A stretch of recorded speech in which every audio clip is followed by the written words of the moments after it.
The story of Poppy Playtime begins long before the rise of the Playtime Company factory. Imagine a small, unassuming town in the early 20th century where an eccentric inventor named Albert Johnson lived.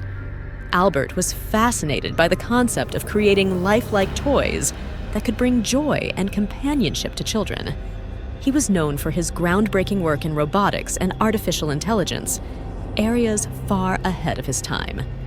His ultimate dream was to create toys that could truly come to life, with the ability to think, feel, and interact with their owners. Albert's workshop, nestled on the outskirts of town, was filled with half-finished prototypes, mechanical parts, and schematics for his creations. Despite his genius, he struggled to bring his toys to life, always falling short of his lofty goals. That changed when he stumbled upon an ancient, mysterious artifact during one of his travels, a small, intricately carved stone that seemed to emanate an otherworldly energy. Albert became convinced that this artifact held the key to animating his toys. He spent years studying the artifact, experimenting with its powers, and integrating it into his designs. His first successful creation was a small doll-like toy named Poppy. Unlike any other toy, Poppy could move, talk, and even express rudimentary emotions. Albert was ecstatic, believing he had finally unlocked the secret to his dream. Word of his achievement spread quickly, attracting the attention of investors and entrepreneurs. Enter Elliot Ludwig, a shrewd businessman with a keen eye for opportunity.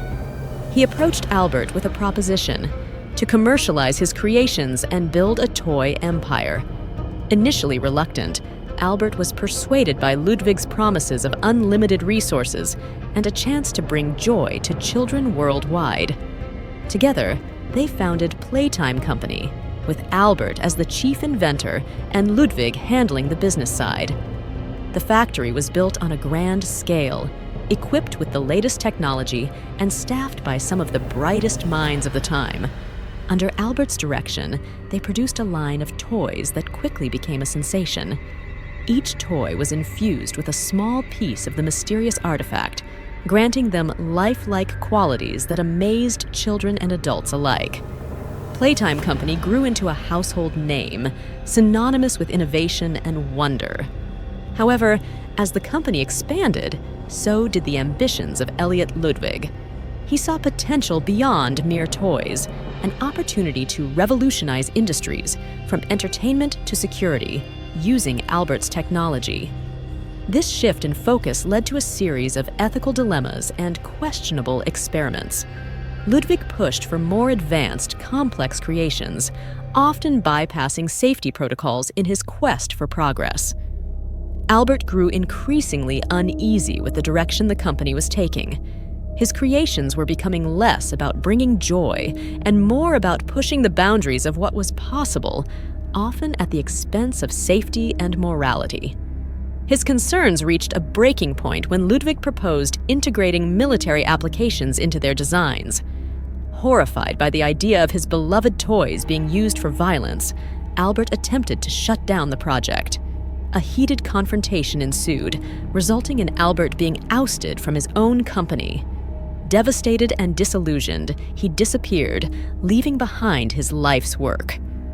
Ludwig, unfazed, continued to push forward, implementing more aggressive and dangerous experiments. The factory became a secretive place, shrouded in rumors of strange occurrences and unexplained disappearances. The turning point came with the development of Huggy Wuggy, a towering blue, fur-covered toy designed to be the ultimate companion. Initially a marvel of engineering, Huggy Wuggy was intended to be friendly and protective. However, something went terribly wrong during the final stages of development.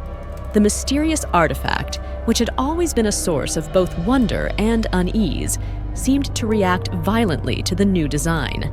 Huggy Wuggy became uncontrollable, displaying aggressive and unpredictable behavior. Despite numerous attempts to fix the problem, the situation only worsened. In a desperate move, Ludwig ordered the shutdown of the entire project, but it was too late.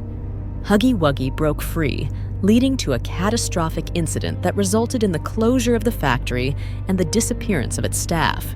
Years passed, and the once bustling Playtime Company factory fell into decay, becoming an urban legend. Stories circulated about the haunted factory, filled with monstrous toys that roamed its darkened halls. It was said that the spirits of the missing staff lingered, trapped by the same malevolent force that had corrupted Huggy Wuggy. Enter our protagonist, a former employee of Playtime Company, drawn back to the factory by a cryptic letter hinting at the truth behind the mysterious incident. As they explore the abandoned factory, they uncover the remnants of Albert's original workshop, hidden deep within the facility.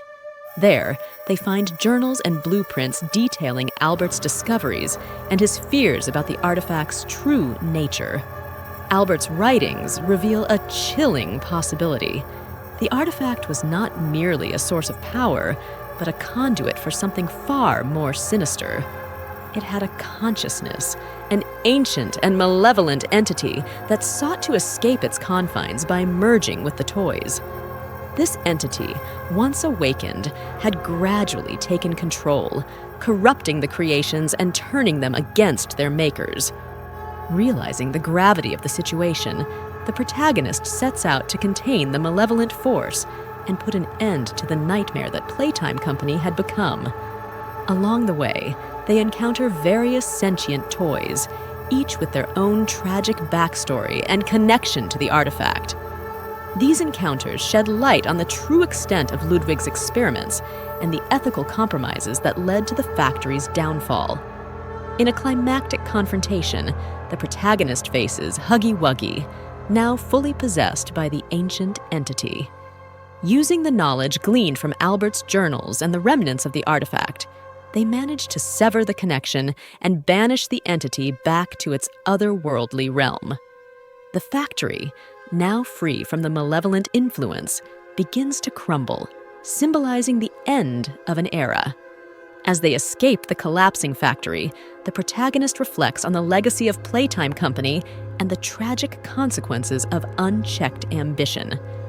The story of Poppy Playtime serves as a cautionary tale, reminding us of the dangers of playing God and the ethical responsibilities that come with technological advancement. In the aftermath, the protagonist vows to continue Albert's original mission, creating toys that bring joy and companionship without the taint of the artifact's influence. The story of Poppy Playtime, while rooted in horror, ultimately carries a message of redemption and the enduring power of innocence and imagination.